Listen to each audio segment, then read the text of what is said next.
Hi there, I'm Jason Chase, and I'm the production director for Hearthstone. So Jason, what are you showing here at Comic-Con? Well, so we're here to celebrate the Lich King's Ice Cream Citadel.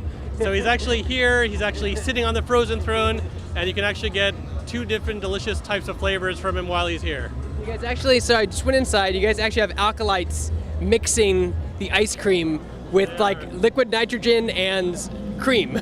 That's correct. So this is one of the steps on the path towards becoming a Death Knight, is actually being an alkalite of the ice cream creation. So far it seems like they're doing okay. They seem very nervous in there. They have good reason. The Lich King is a oppressive boss. And the Lich King is also in there. He actually patted his seat to have me have it sit on his lap almost. Yeah, I don't know if he works that well as like a Santa kind of figure. It's kind of a much darker sort of experience with the Lich King. But anyway, yes, he's here as well to make sure that his ice cream is actually operating as per expectations. What's it like working on Hearthstone, a franchise that can have so much fun with all of Blizzard's serious franchises? We love it actually. It's sort of one of the best parts is just getting together and figuring out what are the cool things we can do that still sort of keep the reverence of the source material that coming from the Warcraft universe, but also have some fun with it. And we've kind of done that in the past with certain of the cards. You've seen things like Ragnaros the Light Lord. You've seen Medivh. We've done some things with him with One Night in Karazhan where how did Karazhan get to be this way? Where all of a sudden there's this amazing disco party of all time, and that's actually how it got to where it is. And so one of the things we talk a lot about on the Hearthstone team is the way to think about it is almost like what if? What if we kind of tried this crazy idea with the Lich King? And so we bring that to each of our various sets to come up with different ideas. What if Ragnaros became a good guy? And so you'll see that with each of our releases for sure. So in this expansion, you guys are not necessarily introducing a new class, but kind of explain it a little bit. Yeah, so with Knights of the Frozen Throne, which is the newest expansion we're working on, we're taking the core 9 classes, the core 9 heroes that you remember from traditional Hearthstone, and they're all going to be corrupted by the dark forces of the Lich King. So what you'll see is instead of having like a single Death Knight class, you're going to have all 9 of the classes are going to have their different Death Knight forms. The way that works is we're introducing a brand new card type for this release. This is the Hero card, and these will be legendary cards within the release. And essentially each of the heroes will have their Death Knight incarnation. So one of the ones is Deathstalker Rexxar. So the way it'll work is if you put Deathstalker Rexxar in your Hunter deck, he'll come out, you put into place a 6-mana card, and he'll actually transform your core hero into Deathstalker Rexxar. He'll give you 5 more mana, he'll have a battle cry effect that does 2 damage to all of your opponent's minions, but the coolest thing he does is he has this new hero power that's called Build-A-Beast. So you have Build-A-Beast, you click on it, and what'll happen is you'll be presented with a choice of 3 different beasts. That'll go away, you'll get another choice of 3 more beasts, and then it'll essentially stitch together these 2 beasts into one uber beast that you then put into play and can do ungodly power to your opponent, deathly power to your opponent. That's a pretty interesting card that'll change the meta tremendously. How do you guys go about making sure that's balanced? Because you guys have so many sets that are in the competitive meta rotating already.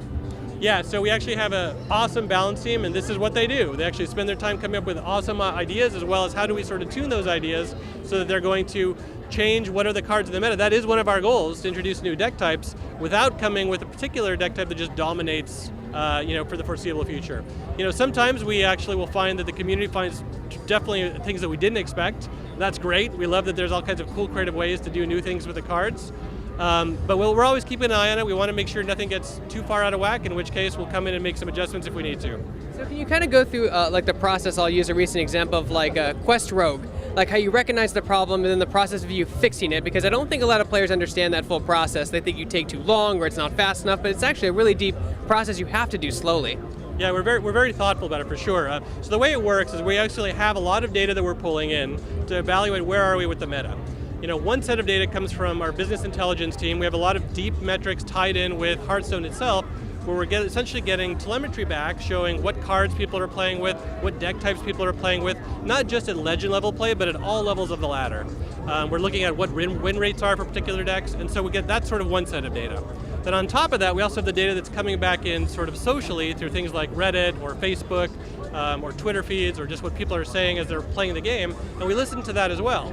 We don't just make changes because of one or the other, it's kind of a combination of those things. So in the case of Quest Rogue, like you were talking about, we definitely sort of coming into this knew that this was potentially going to be a strong card, but we wanted to see how it developed. And so what we'd look over time to see, is this particular deck type dominating at a bunch of different levels of the meta? Not just at the rank 15 to 20 players, but our legend level players using this consistently. Ideally, what we'd love to see is that the community finds tools within the card set to try and help push the meta in different directions without us coming in to sort of make nerfs and stuff like that. Sometimes that happens where there's a particular tool that can change how powerful a particular archetype is.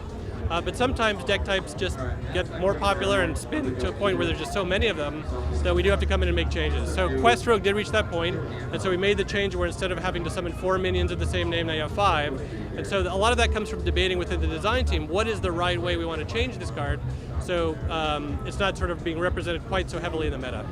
Talk some of the, aside from the new Lich King hero card, can you talk about some of the other cards that will drastically change the meta in the new expansion? Well, you're going to see a lot of more Death Rattle effects coming into play. We've done Death Rattle as a theme before. Curse of Naxxramas had Death Rattle. We're going to be leaning into that some more. We're very excited about a new keyword that's going to be released here. This is a keyword that's based on an old effect, but we're kind of bringing it into its own with Knights of the Frozen Throne, and that's Lifesteal. Excuse me. So Lifesteal, whenever you have a minion with that effect or a spell with that effect that does damage, you'll heal your hero back with however much damage you did. So Spirit Lash is one of the examples of that. It's a spell you play, has Lifesteal on it, and any minion that does 1 damage to all minions, you take all that back to your hero. So we think that'll actually be some interesting mechanics that'll help push them in different directions. You know, another thing that I can call out is we're trying to come up with build-around cards that lead to different types of mechanics to push them in different directions too. One example of that is Prince Keleseth. The way he works, he's 2 mana for a 2/2, and he has a battle cry effect when he comes into play that says if you have no 2-cost cards in your deck at all, he'll give all of your minions +1/+1, even the ones that haven't even pulled yet that are still in your deck. So that's an example of a build-around card that we're looking forward to see how players can take that, make some interesting deck strategies where they don't necessarily put the 2 cards in their deck, but leads to potentially a more powerful upside if they can avoid building without restriction. Talk about how you guys work with esports players, both current and retired, to help make your game, fair and balanced. So we talk a lot with a lot of the top players. We actually have our balance team is speaking with them consistently. We're paying a lot of attention to what decks they're playing at our Hearthstone Championship Tour. Even the format for our Hearthstone esports events came a lot from interaction with the community. Last Hero Standing and even Conquest would have evolved from that were formats that came from watching what the community was really responding to. So there's a really good back and forth there that shapes how we look at our programs. Can you talk about the new board, if you're introducing one in this next expansion? You talking about the game board? Yeah, so like you might expect, it's very heavily Northrend flavored. There's elements there from Icecrown Citadel that'll definitely be represented there, and like we always have, there'll be fun clickable elements that you can interact with and discover over the course of play. So I think players will totally dig it.